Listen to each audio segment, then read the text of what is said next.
¿cómo vivió tu padre, de voz de su hijo, esa etapa donde él lo ha dado todo por el Madrid?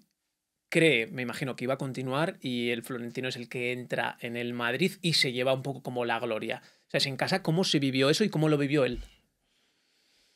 Pues es verdad que, además, fíjate, acabamos de ganar la octava, la segunda Copa Europa en 3 años en ese momento. Y por eso adelanta las elecciones, porque piensa que después de haber ganado deportivamente, hacer esa reestructuración en el club, pues que iba a contar con la mayoría social del madridismo. Pero no fue así.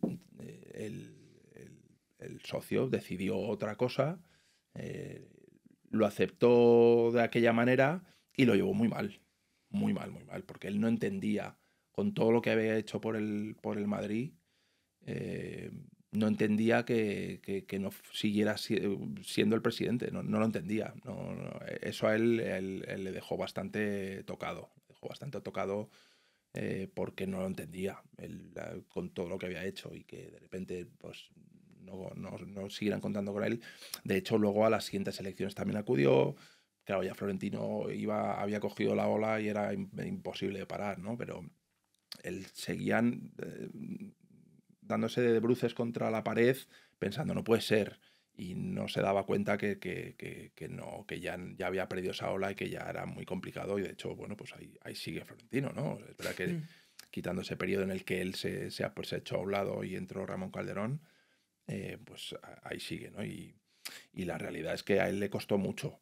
Y le costó no solo a nivel personal, sino también económico, porque él, bueno, eso yo creo que le dejó tocado y a partir de ahí no tomó las mejores decisiones en su vida, ¿no?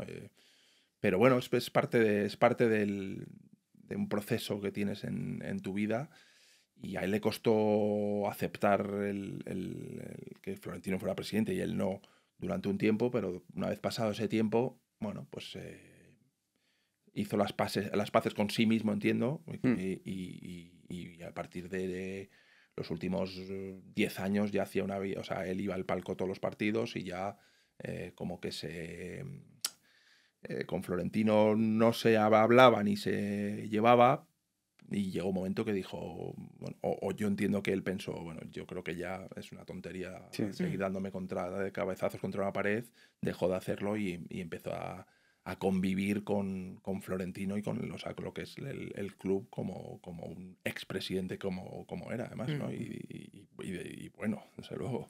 En ese momento, Lorenzo, ¿qué crees que hizo bien Florentino Pérez para hacerse con la presidencia del Real Madrid? Uf, pues es que eso no da, ¿no? ¿Cuánto tiempo tenemos?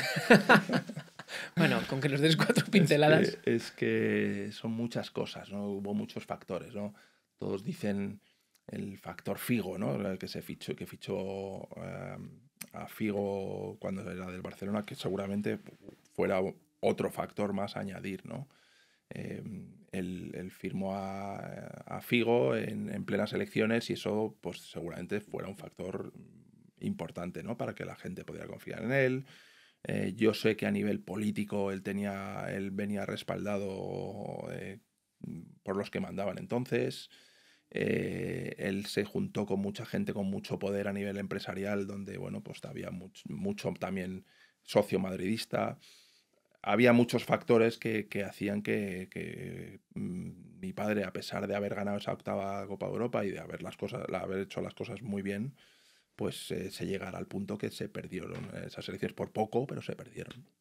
Es la suma de todos estos factores las que hicieron que mi padre perdiera esas elecciones, ¿no?